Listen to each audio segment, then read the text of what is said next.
The Eiffel Tower, the iron monster that almost never existed. Welcome. Today I am going to tell you a story that will completely change how you see one of the most famous structures in the world. You might have heard about the Eiffel Tower before.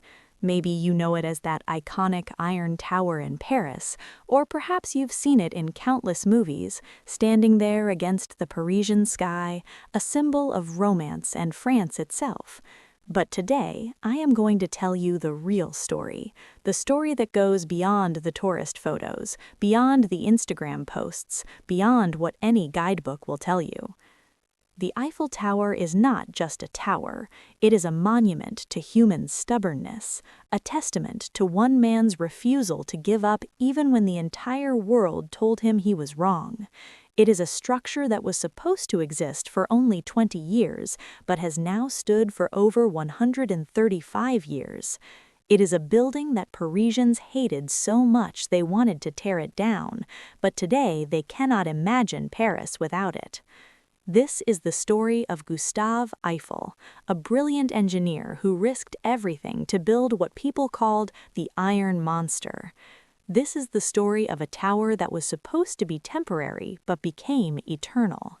This is the story of how the most hated structure in Paris became the most beloved symbol of France. After listening to this, you will never look at the Eiffel Tower the same way again. And this is not just a history lesson. This is a perfect story for your English listening practice. So sit back, relax, and let me take you on a journey back in time, a journey to 1889, to a world on the brink of modernity, where one man dared to build the impossible, a journey to understand how the Eiffel Tower came to be. The beginning, a competition to celebrate a revolution. Now let's begin. To understand the Eiffel Tower, we must go back in time to the year 1886. Imagine France preparing for something spectacular. The year 1889 would mark the 100th anniversary of the French Revolution, that historic moment when the people rose up against the monarchy and changed the world forever. The French government wanted to celebrate this centennial with something extraordinary. They wanted to host a World's Fair, an exposition universelle, that would show the entire world that France was the leader in art, culture, science, and technology. But they needed something special. They needed a centerpiece, a monument so impressive that people would travel from across the globe just to see it. And so they announced a competition. They challenged engineers and architects from around the world. Design us a monument. Design us something that has never been seen before. Design us something that will make the world gasp in wonder. Hundreds of proposals flooded in. Some were brilliant, some were bizarre, some were completely insane. One proposal suggested building a giant guillotine to commemorate the French Revolution. Another proposed constructing a huge lighthouse that would illuminate all of Paris during hot summer days. Someone even suggested building a tower topped with a giant sprinkler system that would water the entire city during hot summer days. But one proposal stood out. It came from a company owned by a 53-year-old engineer named Alexander Gustave Eiffel. His proposal was radical, unprecedented, and many said completely impossible. He wanted to build an iron tower that would be 300 meters tall, over 1,000 feet high. This would make it the tallest structure ever built by human hands, nearly twice as tall as any building that existed at that time. People thought he was mad. An iron tower that tall? It would collapse under its own weight. The wind would blow it over. It would be an eyesore, a grotesque metal skeleton ruining the beautiful Parisian skyline. It was ugly, they said. It was dangerous. It was impossible. But Gustave Eiffel was not a man who accepted the word impossible. Let me tell you about this man, because his story is just as fascinating as the tower itself. Gustave Eiffel was born in 1832 in Dijon, France. He was not from a wealthy family, not from aristocracy. His mother ran a coal business. His father was a soldier. But young Gustave was brilliant, especially in mathematics and science. He studied at the École Centrale des Arts et Manufactures in Paris, one of France's top engineering schools. After graduation, he began working on bridges and railway structures, and he discovered something that would change his life. He fell in love with iron. Not steel, not stone, not wood, iron. He became obsessed with what could be done with this material. He studied its properties, its strengths, its limitations. He learned how to bend it, shape it, join it together in ways no one had done before. By 1886, Eiffel was already famous among engineers.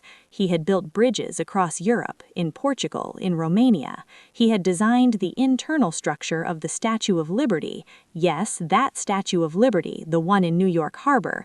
The copper exterior that everyone sees was designed by French sculptor Auguste Bartholdi, but the iron skeleton inside that holds it up, that was Eiffel's genius. So when the competition was announced, he knew this was his moment. This was his chance to build something that would make everyone remember his name forever. But here's something most people don't know. Gustave Eiffel actually didn't design the tower himself. The initial design came from two engineers who worked in his company, Maurice Coquelin and Émile Noguer. They had been secretly working on the concept for years, drawing sketches, making calculations, dreaming of a tower that would touch the sky. When they showed their drawings to Eiffel, he was intrigued but not entirely convinced. The design was too plain, too industrial. It looked like a factory chimney, not a monument. So he brought in an architect named Stefan Salvester to make it more beautiful. Salvester added decorative arches at the base, elegant pavilions, and ornamental details. Now it looked like something that could be both an engineering marvel and a work of art. Eiffel immediately bought the patent from Coquelin and Noguer. He put his name on it. He became the face of the project. Some might say he stole the credit, but the truth is more complex. Without Eiffel's reputation, his connections, his business skills, and his absolute determination, the tower would never have been built. Coquelin and Noguer had the idea, but Eiffel had the will to make it real. In May 1886, the French government announced the winner of the competition. It was Eiffel's Tower. The contract was signed. The tower would be built in time for the 1889 World's Fair, which gave them just over 2 years to complete it. Construction would begin in January 1887. Eiffel was ecstatic. He had won. His tower would be built. His name would be immortal. But he had no idea what was coming.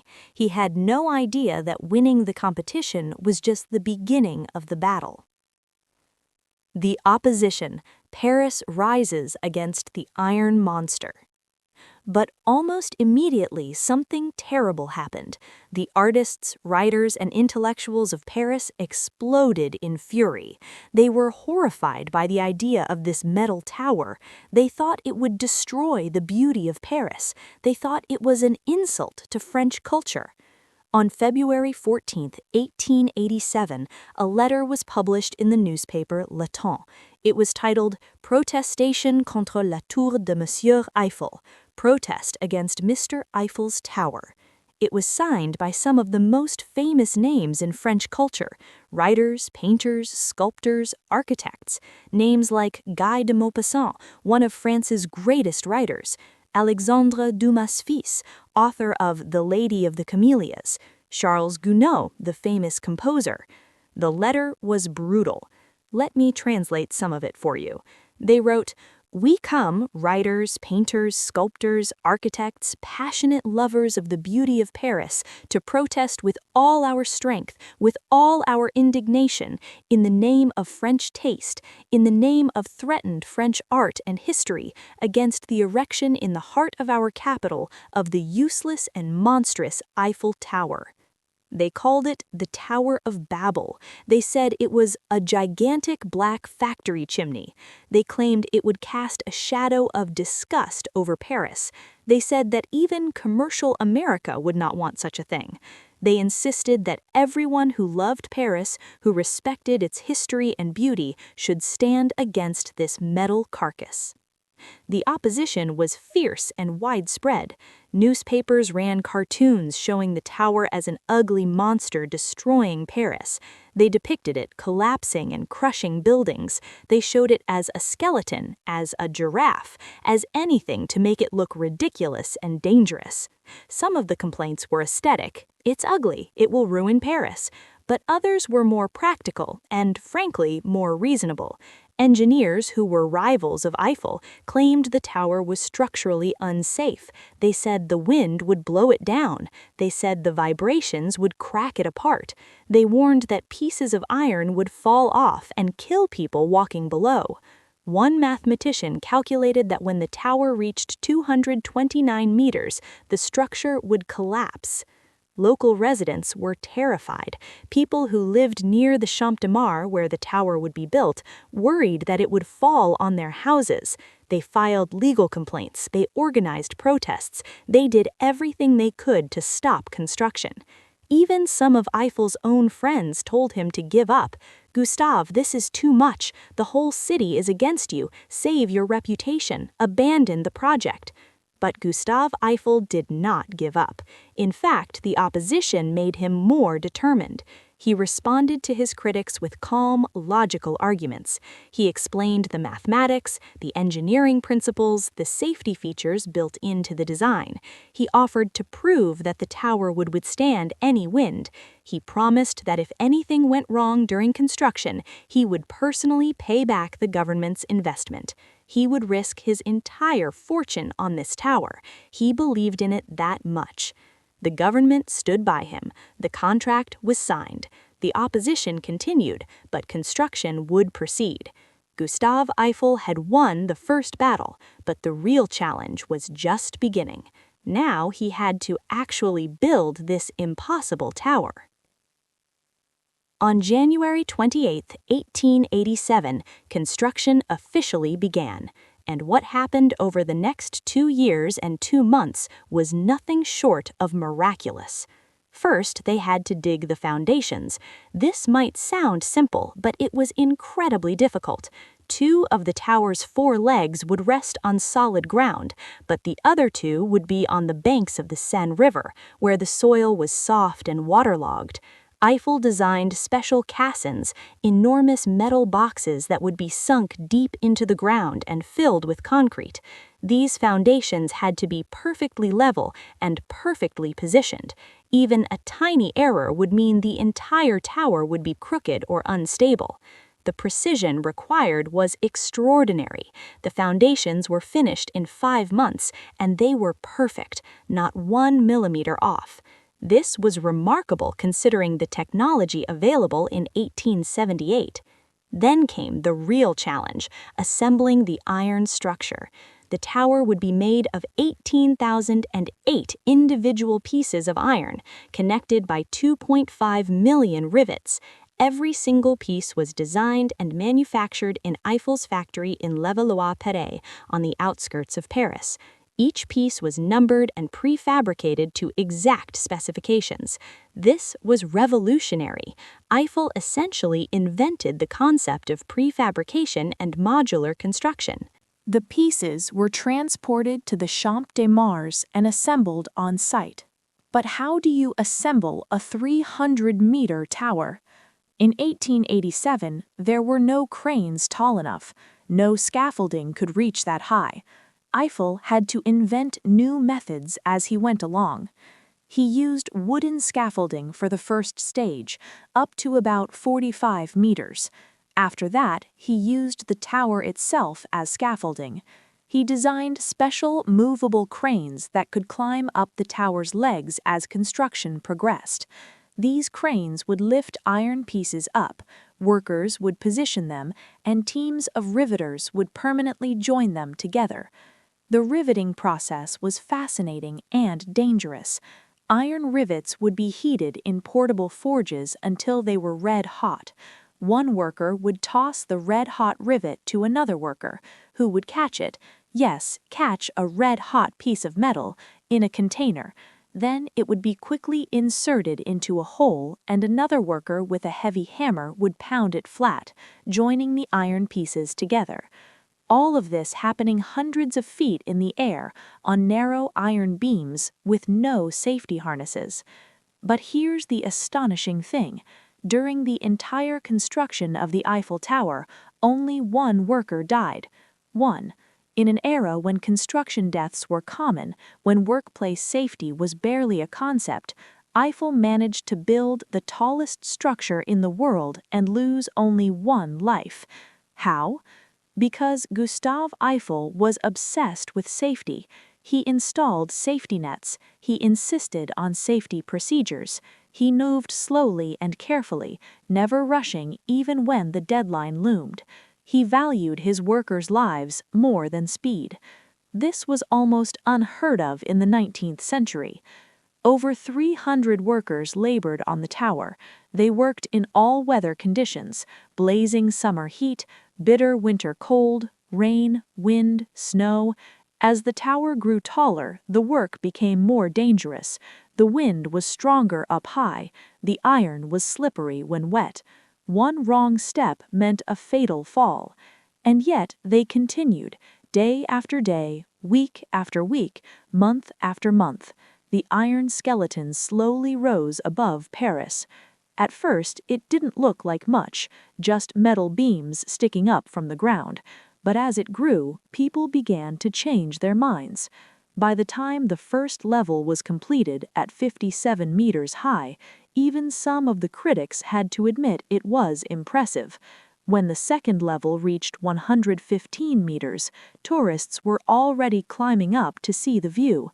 And as the tower approached its final height, something remarkable happened.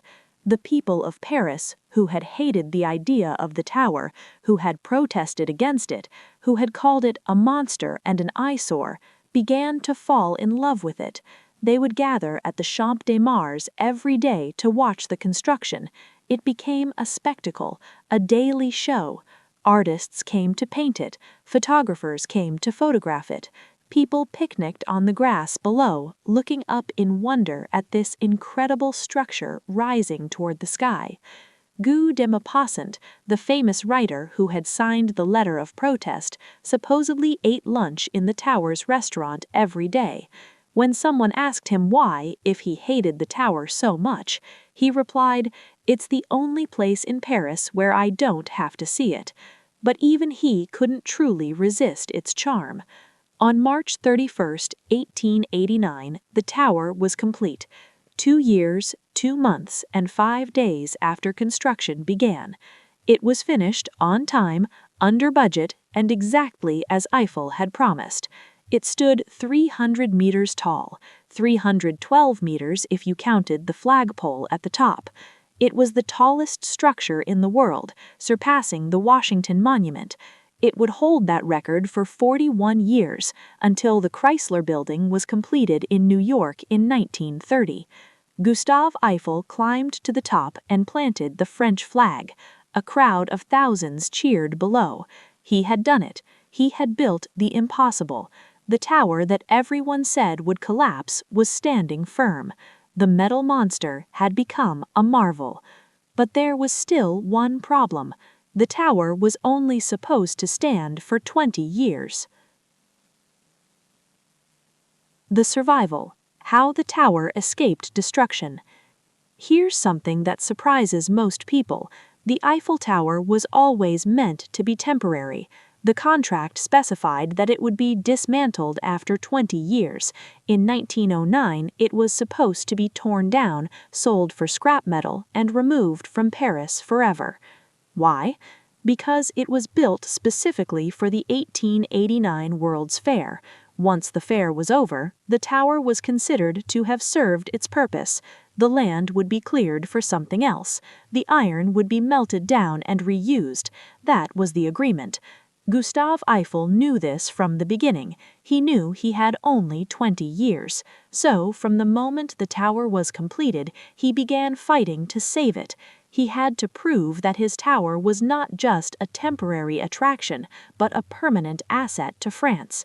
He had to make the tower useful, indispensable. And this is where Eiffel's genius truly shows. He wasn't just an engineer, he was a visionary. he immediately started finding practical uses for his tower. First, he installed a weather station at the top. Meteorologists loved it. The tower gave a high vantage point to observe weather patterns. It became an important tool for French meteorology. Then he set up laboratories for physics experiments. Scientists used the tower to study air resistance, gravity, and other phenomena. The tower became valuable for research. But Eiffel's masterstroke came in the early 1900s when a new technology emerged: radio. Wireless telegraphy was just being developed, and it required tall antenna towers. The Eiffel Tower was perfect. In 1903, Eiffel allowed the military to install radio equipment on his tower. It became one of the first major radio transmission towers in the world. This saved the tower's life. By 1909, when the 20-year contract expired and the tower was supposed to be demolished, the French military said no. They needed the tower for radio communications. It had become strategically important. Destroying it would harm France's military capabilities. And then came World War I. During the war, the Eiffel Tower's radio station intercepted enemy communications. It detected German movements. It even intercepted the famous message that led to the arrest of the spy Mata Hari. The tower helped win the war. After that, no one could imagine tearing it down. The tower that was supposed to exist for 20 years had found a purpose beyond being just a monument. It became a tool, a functional structure that served France in ways no one had anticipated. Gustave Eiffel's stubbornness had paid off. His tower would stand forever. But Gustave Eiffel himself would not live to see just how beloved his tower would become. He died in 1923 at the age of 91, 34 years after his tower was completed. In his final years, he had moved away from engineering and devoted himself to scientific research, particularly in aerodynamics. He used the tower for experiments, dropping objects from the top and measuring their descent. Even in his old age, he was still using his tower to advance human knowledge. When Eiffel died, Paris mourned. The man they had once mocked, whose tower they had hated, was now a hero. He was buried with honors, and his tower, the tower that was supposed to disappear, was by then an integral part of the Parisian landscape, as essential to the city's identity as Notre Dame or the Arc de Triomphe. The dark secrets. What happened inside the tower?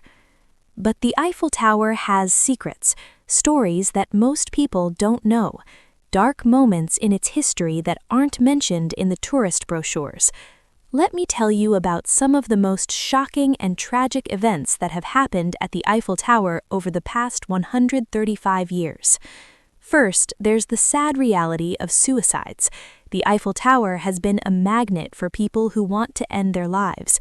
From the very beginning, people have climbed the tower and jumped. The exact number is unknown because the French government stopped publicizing suicide statistics decades ago, but estimates suggest that over 400 people have killed themselves by jumping from the tower.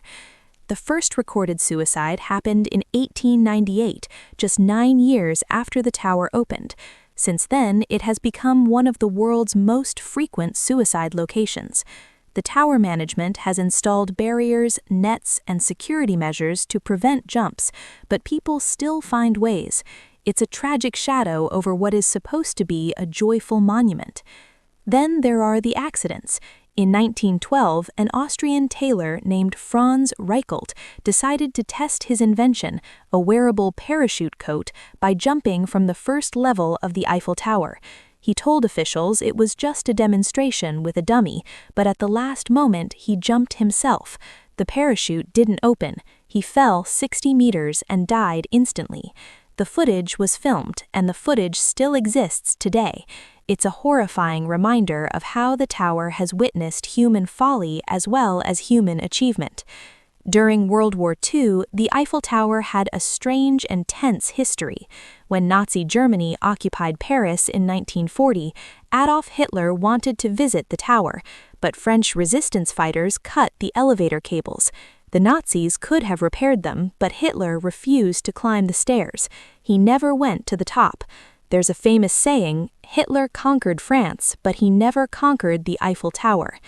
The French also removed all the directional signs in the tower, so that if the Germans tried to use it, they would get lost inside. And when the Allies were about to liberate Paris in 1944, Hitler gave orders to blow up the tower along with other Parisian landmarks.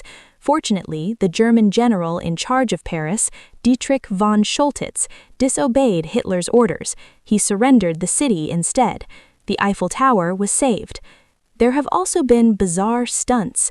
In 1923, a journalist rode a bicycle down the stairs from the first level. In 1948, an elephant climbed to the first level. Yes, an actual elephant for a publicity stunt. In 1984, 2 British men parachuted from the top and were immediately arrested. In 1987, a New Zealander jumped off the tower with a bungee cord. People have climbed the outside of the tower illegally. They've ziplined from it. They've done almost anything imaginable. And then there's the story of Victor Lustig, one of history's greatest con men. In 1925, Lustig read a newspaper article mentioning that the Eiffel Tower needed expensive repairs. He had a brilliant, audacious idea. He forged government documents claiming to be a government official, and he invited 5 scrap metal dealers to a secret meeting. He told them the government had decided to demolish the Eiffel Tower. The maintenance was too expensive, and they wanted to sell it for scrap. He asked them to submit bids. One dealer, André Poisson, was eager to make the deal. Lustig sold the Eiffel Tower for 70,000 francs, about $250,000 today. Poisson paid, and Lustig immediately fled to Vienna with the money. The amazing part, Poisson was so embarrassed that he'd been conned that he never reported it to the police. And Lustig, he came back to Paris a month later and tried to sell the Eiffel Tower again to another dealer. This time, the police got involved, and Lustig fled to America. The man sold the Eiffel Tower twice.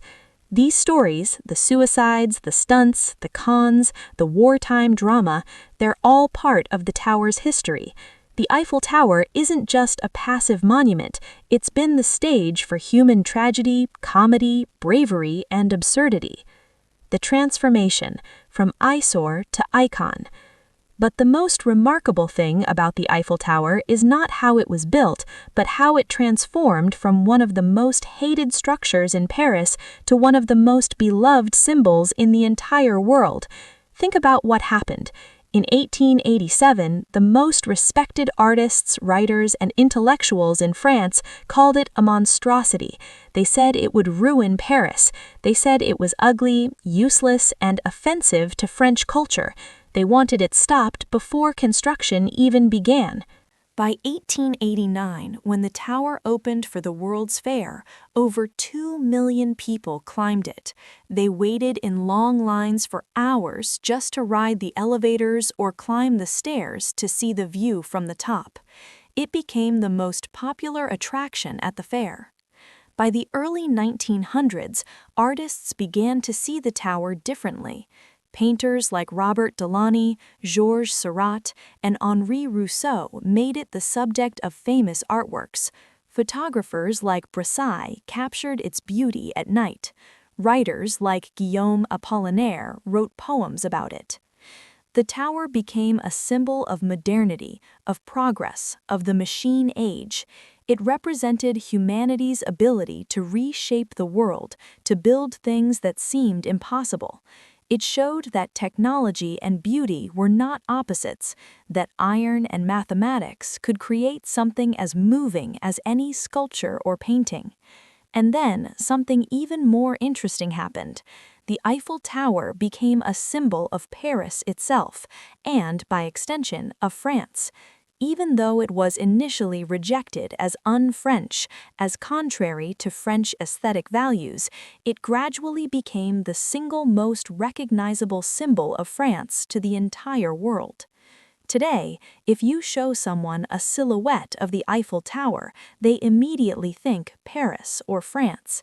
It's more iconic than the Louvre, more famous than the Arc de Triomphe, more recognizable than Notre Dame.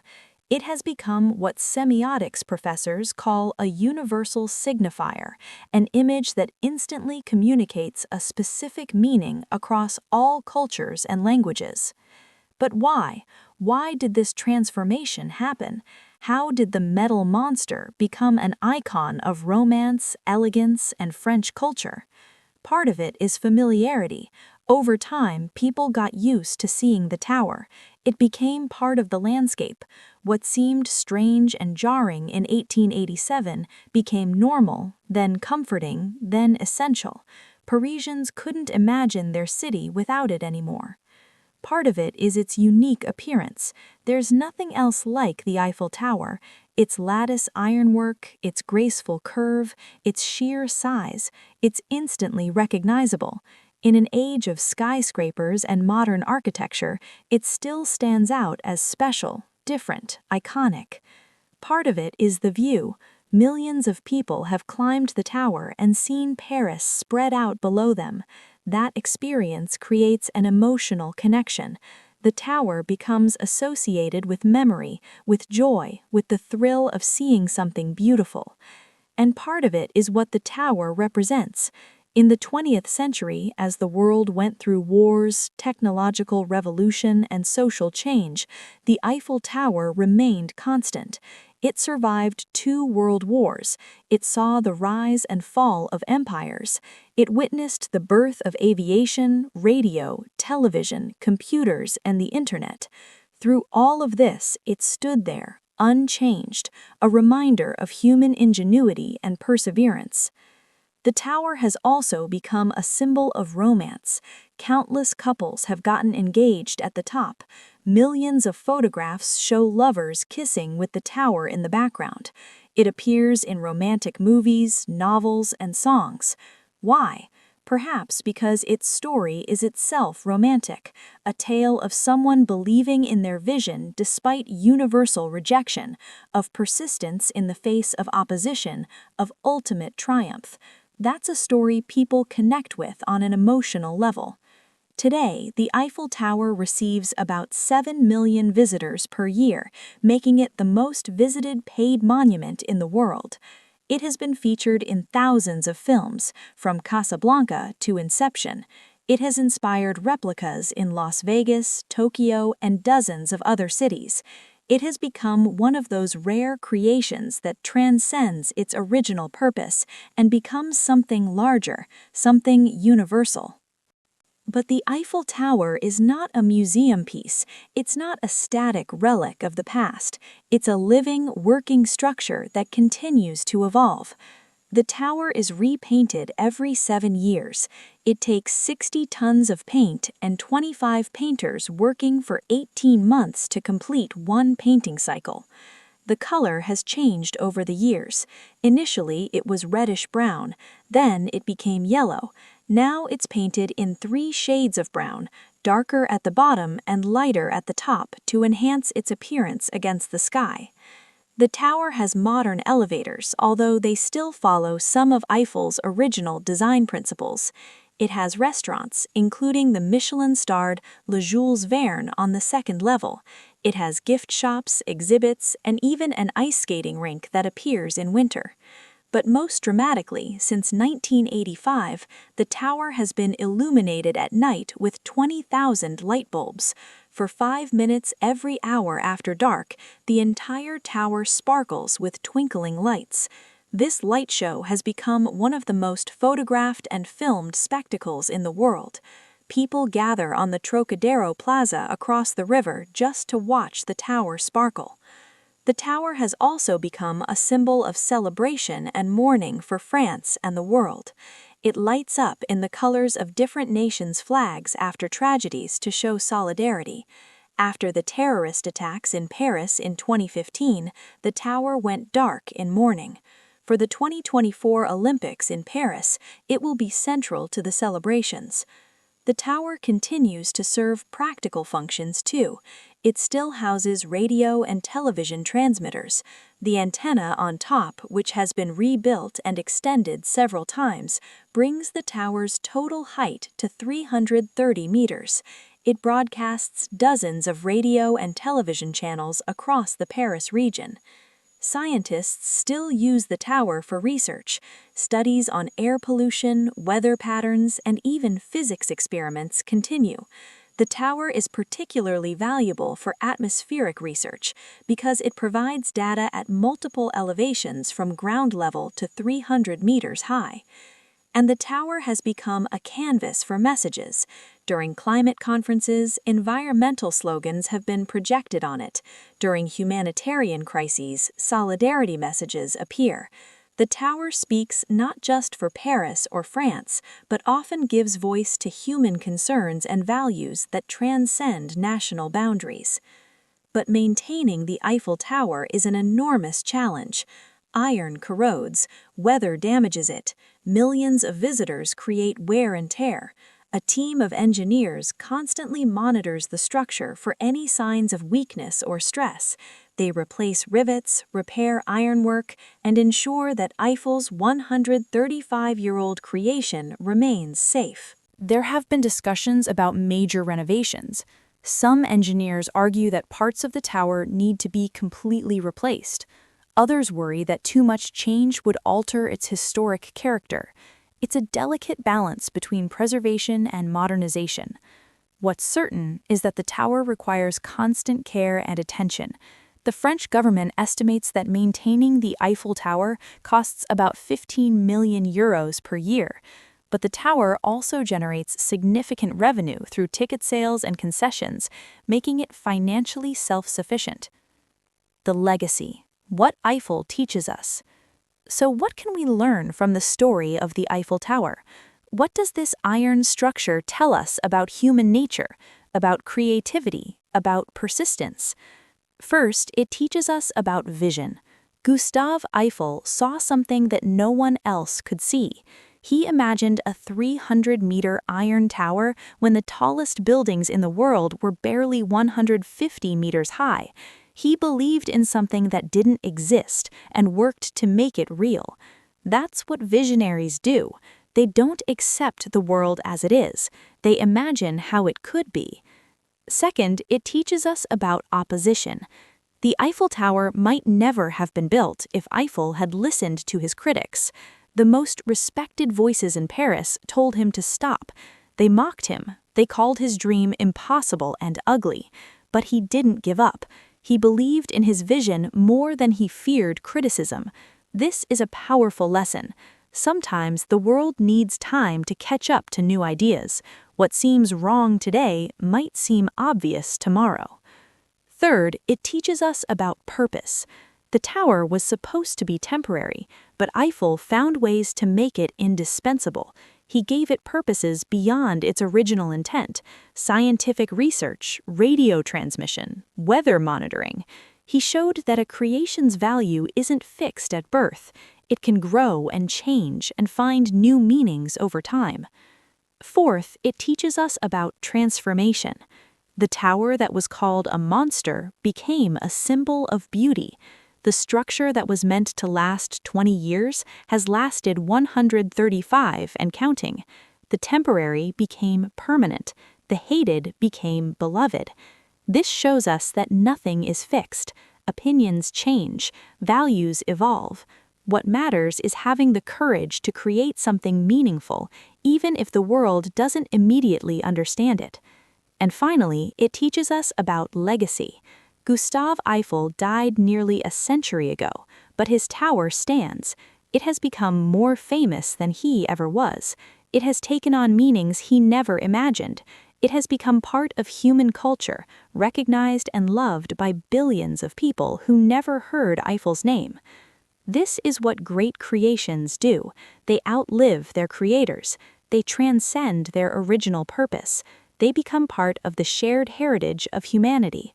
The Eiffel Tower is no longer just French, it belongs to the world. The final truth.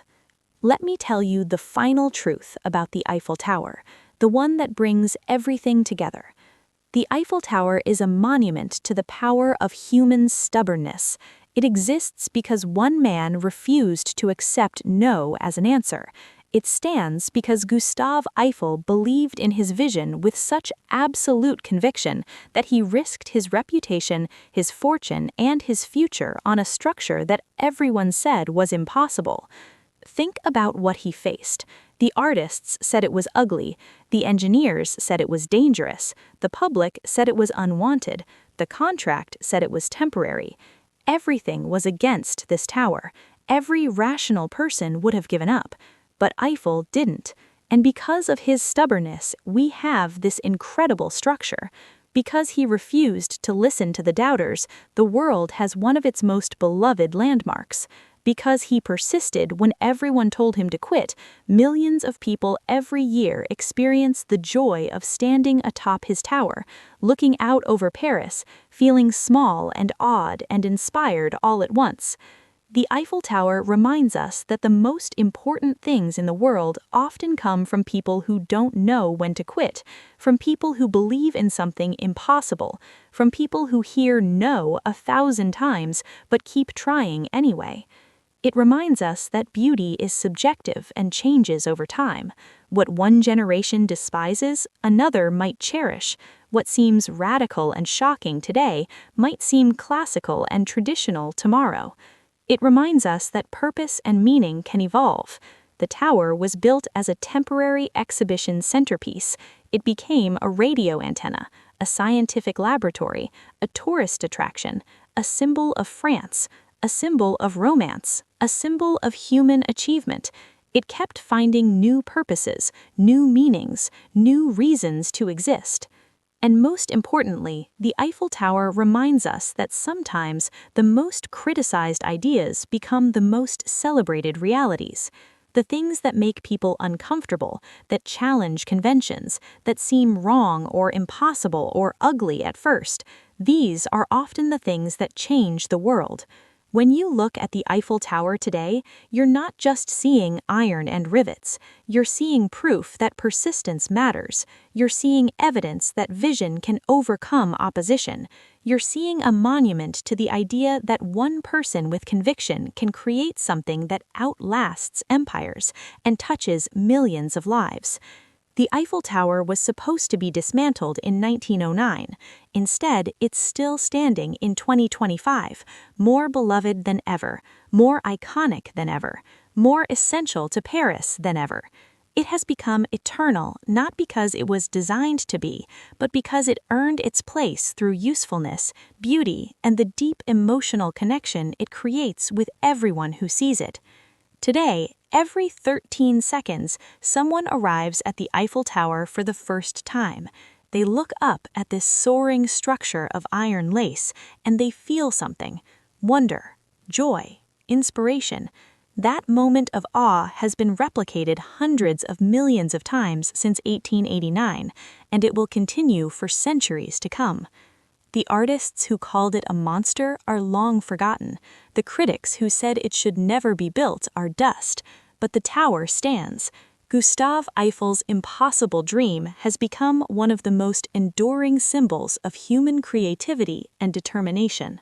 And that is the ultimate lesson of the Eiffel Tower. Build your dreams anyway. Create your vision anyway. Persist anyway. Because the world that rejects you today might embrace you tomorrow. Because what seems impossible today might become inevitable tomorrow.